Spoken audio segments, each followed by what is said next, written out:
Tervetuloa Valkeakosken Ukkosen tielle muutaman kilometrin päähän keskustasta, josta meiltä löytyy tämä upea rantakohde. Talo on sisätiloltaan avara ja mukailee arkkitehtonisesti upeasti 70-luvun tunnelma. Olohuoneessa on muun muassa upean isot ikkunat ja onhan tästä aika makea tiirailla järvelle. Tästä asuinpinta-alaltaan 154 talosta löytyy muunneltavuutta moneen tarpeeseen. Löytyy suojainen oleskeluterassi ja 20 metrin päässä on aika jyhkeä rantasauna.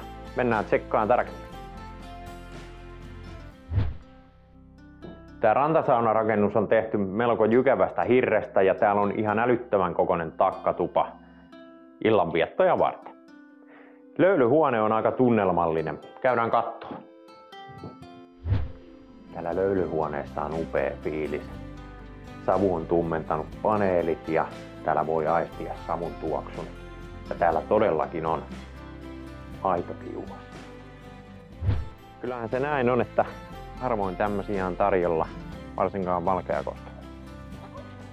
Upea rantasaunarakennus, tiilivuorattu omakotitalo ja rantaan parikymmentä metriä matkaa.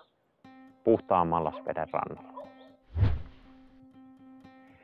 Piti näyttää teille pari vetoa kroolia vielä, mutta järvi on sen verran jäässä, että ei nyt tällä hetkellä pysty. Mutta ei ole kauaa. Tervetuloa tutustumaan tähän uniikkiin kohteeseen.